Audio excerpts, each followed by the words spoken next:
हम आमंत्रित करते हैं श्री अरुण कुमार जी, पूर्व सांसद जहानाबाद। छात्र संसद में सम्मिलित मंचासीन सभी सम्मानित अतिथिगण,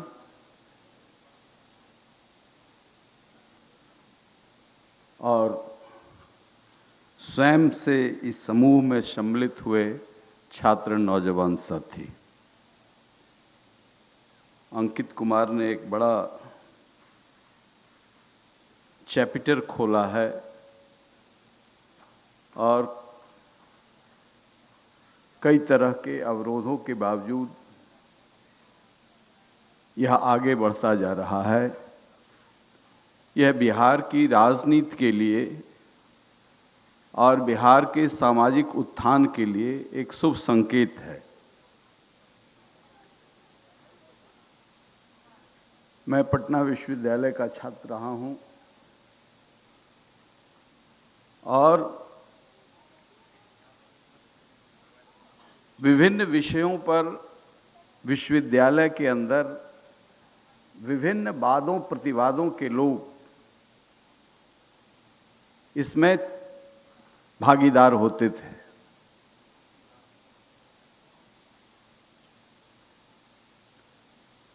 और आज हमें चुने हुए लोगों को इस संसद में बुलाना पड़ रहा है। यह प्रक्रिया जारी था जब हम लोग विद्यार्थी थे। वह राइट के लोग हों, लेफ्ट के लोग हों, सेंट्रिस्ट हों,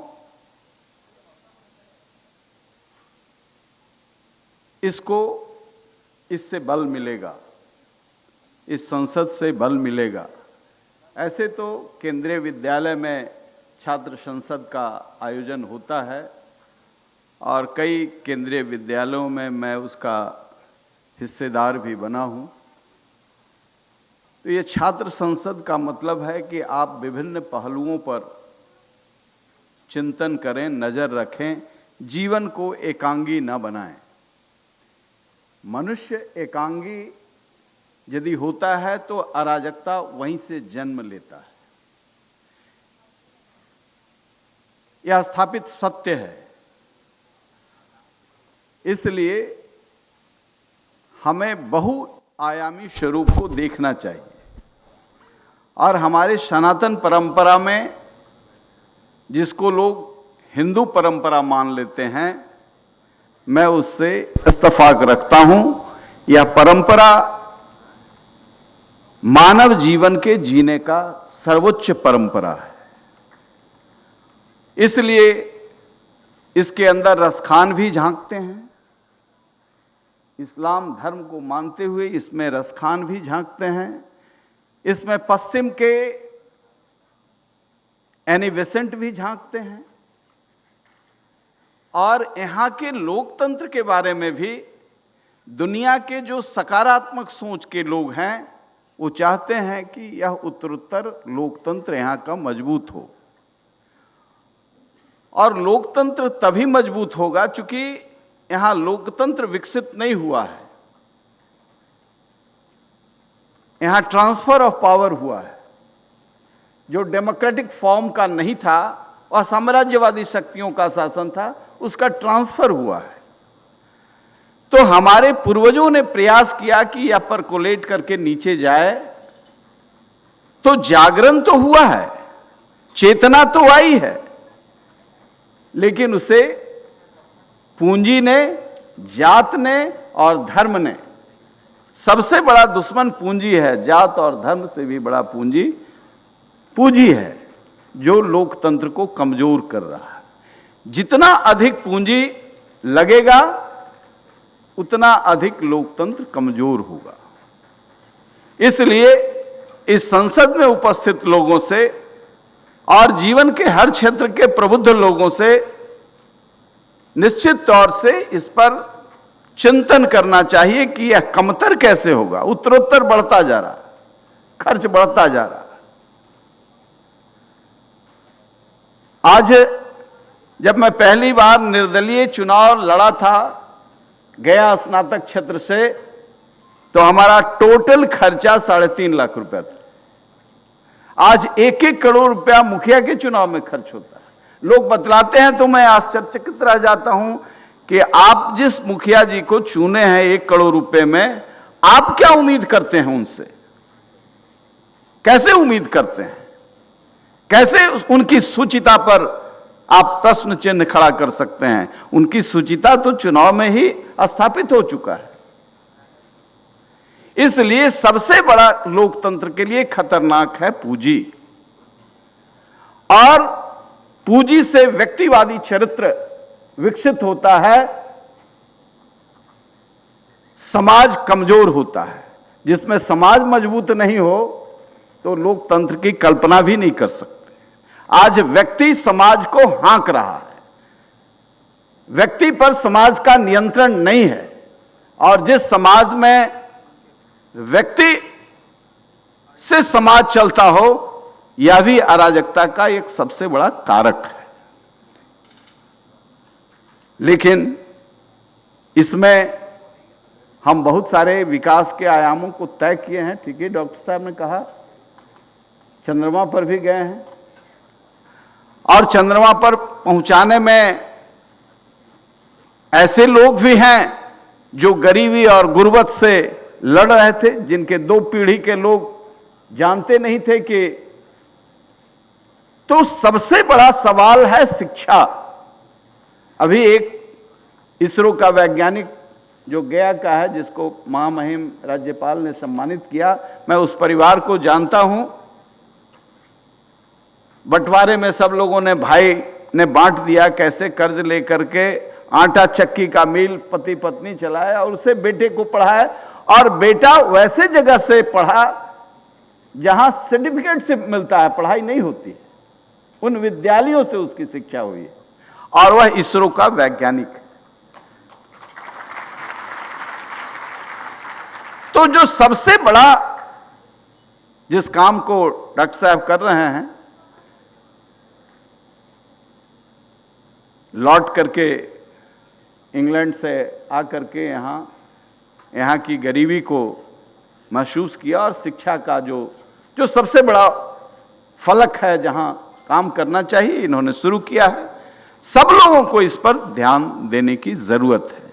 चूंकि हम लोग तो सरकारी विद्यालय में पढ़े थे, उस समय शिक्षकों का एक वर्ग था, लेकिन आज सरकारी विद्यालय में चाहे कोई बड़ा एडमिनिस्ट्रेटर शासक बना दें, हमारी परंपरा में ऋषि सत्ता और कृषि सत्ता जो लोकतंत्र को राजतंत्र में भी संरक्षित करते रहा है।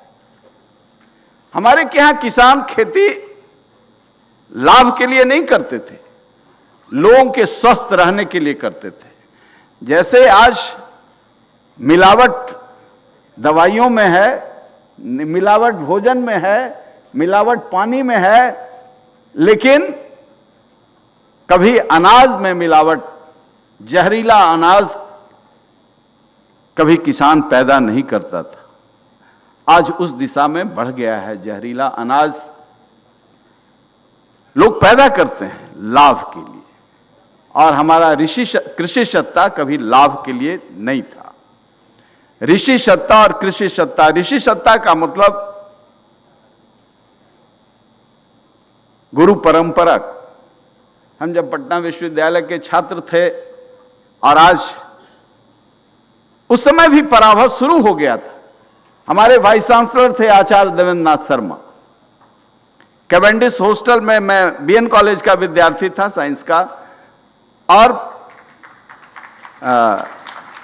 जब मैं कैवेंडिश हॉस्टल में गया, उस समय लेफ्ट से मैं थोड़ा प्रभावित था, सीपीआईएमएल का स्टूडेंट विंग था, उससे मैं प्रभावित था और उसका काम कर रहा था, एक्टिविस्ट था मैं। जब कैवेंडिश हॉस्टल में पहुंचे तो बच्चों ने कहा कि क्या हो रहा है, एक कुत्ता मरा हुआ है। हमने कहा कुत्ता मरा हुआ है तो क्या हुआ? नहीं सर, आप चलिए देखिए, स्टिंग कर रहा है।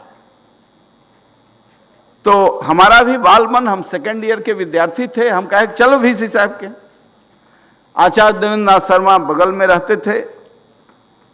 2 दिन पहले उनका एक शिक्षक की विदाई में यूनिवर्सिटी में जर्मनी से लौट के आए थे और अपने राजेंद्र नगर की तुलना मकान का जर्मनी के, और यहाँ जो राजेंद्र नगर में पशु वगैरह घूमता है रोड पर, उसकी चर्चा कर रहे थे कि गाड़ी कैसे रोक देता है यहाँ का जानवर सब भी। तो हमने कहा कल तो बड़ा सीख हमको किया है और अब हम लोग समस्या लेके जा रहे हैं। गए तो उन्होंने कहा क्या है, हिंदी के उद्भट विद्वान थे। हमने कहा सर एक कुत्ता मर गया है। अच्छा कुत्ता मर गया है? आश्चर्य का विषय है कि वाइस चांसलर को पता नहीं कुत्ता मर गया है। तब तक हम लोग नहीं समझे। गए तो उन्होंने कुत्ते को उठा लिया। जब कुत्ते को उठा लिया तब हम लोगों का भी जो ज्ञान का चक्षु बंद था वो खुल गया। सभी बच्चों ने, कोई पैर पकड़ रहा है, कोई टांग पकड़ रहा है, कोई पूंछ पकड़ रहा है। उन्होंने कहा कि नहीं, तुम तो कल के पटेल, कल के नेहरू बनने वाले हो।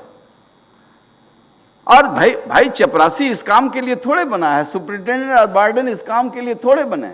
इस काम के लिए तो सरकार ने सिर्फ और सिर्फ वाइस चांसलर को चुना है।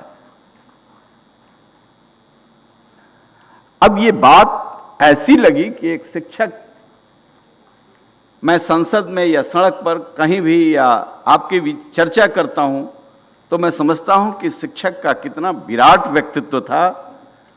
वो किसी को कोई सजा नहीं दिए बिना इतने लोगों को सजा दे दिया या कर्तव्य का बोध करा दिया कि यह शिक्षकत्व आज उसका क्षरण हुआ है। आज तो सर्च कमेटी से वाइस चांसलर बनते हैं और कहने में कोई अफसोस नहीं है कि उनके पॉकेट का सर्च होता है, उनके ज्ञान का सर्च नहीं होता। तो फिर इस लोकतंत्र पर इतना बड़ा हमला, जहां के निर्माण का ये इम्पोज डेमोक्रेसी है। इम्पोज डेमोक्रेसी का ग्रोथ कराने के लिए निश्चित तौर से ज्ञान को, शिक्षक को, जो समाज का निर्माता है, उसी से अरुण कुमार भी पैदा होते हैं और उसी से सत्यजीत बाबू भी और तमाम लोग यहां जो बैठे हुए हैं। तो यह फैक्ट्री जो है व्यक्ति को पैदा करने का, वो फैक्ट्री मरता जा रहा है। यह खतरनाक संकेत है। आदमी के निर्माण का फैक्ट्री बंद हो रहा है। इस संसद से आवाज जानी चाहिए कि शिक्षकों को हम सम्मान देंगे, चाहे ज्ञान कम हो लेकिन चरित्र बल उनका मजबूत होगा यदि हमने सम्मान देना शुरू किया। चरित्र बल भी कमजोर हुआ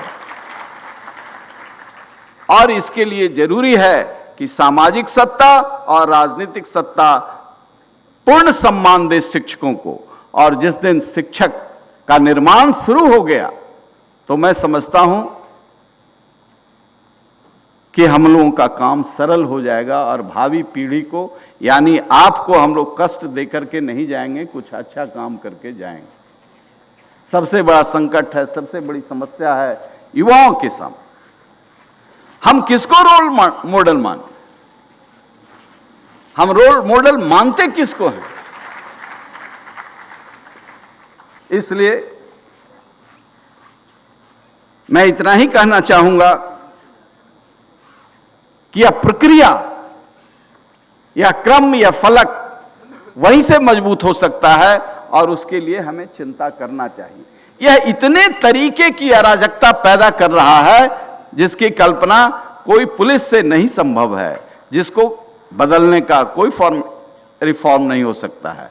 शिक्षक वो टोटल ट्रांसफॉर्मेशन का इंस्ट्रूमेंट है और भारतीय संस्कृति में इसका पूर्ण स्थान रहा है।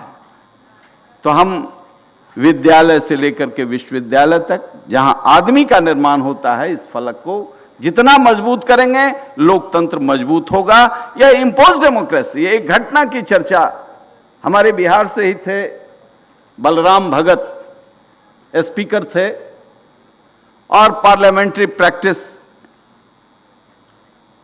पर उन्होंने एक किताब लिखी है और उसका एक अंश मैं सिर्फ आपको देना चाहता हूं कि पूर्वजों ने लोकतंत्र को मजबूत करने की कोशिश की।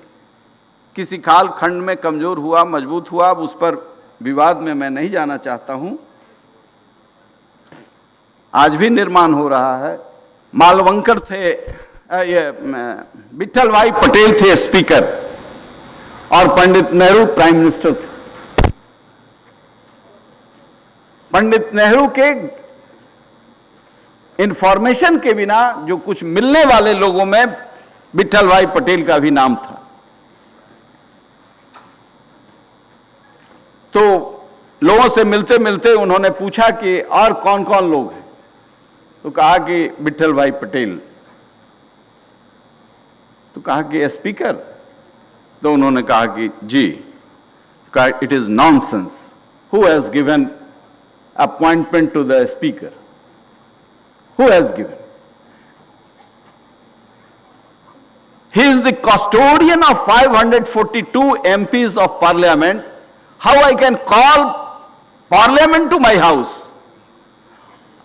By virtue of the majority party, I am the Prime Minister of India, but he is the custodian of the whole house and I am one of that member of that. तो लोकतंत्र जो impose था, उस लोकतंत्र में जो तत्व थे उसको भरने का प्रयास हमारे पूर्वजों ने किया और वहां से चल दिए। पोर्टिको में आए तब तक पटेल साहब स्पीकर पहुंच गए। उन्होंने कहा no sir, I can't call a speaker to the prime minister house, I can't give appointment, you should call me. और physically he forced to the speaker और जाकर के उनके चैम्बर में बात किया। ये लोकतंत्र के अध्याय इस तरीके से हमारे यहां मजबूती की ओर गया है, लेकिन इसका क्षरण भी हुआ है और कई चैप्टर इसके बहुत दुखद भी हैं। लेकिन जहां तक राष्ट्रीय स्वाभिमान का सवाल है, इसे हमने जागृत किया है। दुनिया के लोग, डॉक्टर साहब कह रहे थे, तो दुनिया के लोग आज हसरत भरी दृष्टि से भारत की ओर देख रहे हैं। चंद्रमा पर हमने झंडा फहरा करके एक बड़ा मिसाल पैदा किया है। हम आर्थिक रूप से कमजोर हो सकते हैं, लेकिन गुरु परंपरा में, ज्ञान की परंपरा में हम दुनिया में किसी से कमजोर नहीं। तो बहुत सारे अध्याय हैं जिस पर चर्चा फिर कभी हम लोग करेंगे। शब्दों के साथ हम एक बार फिर कहेंगे कि गुरु सत्ता के बिना निर्माण की कड़ी शुरू नहीं हो सकती, इसलिए आगे इसे बढ़ाया जाए और सामाजिक सत्ता और राजनीतिक सत्ता दोनों को अहंकार से मुक्त कराइए। एक उदाहरण और दे देंगे।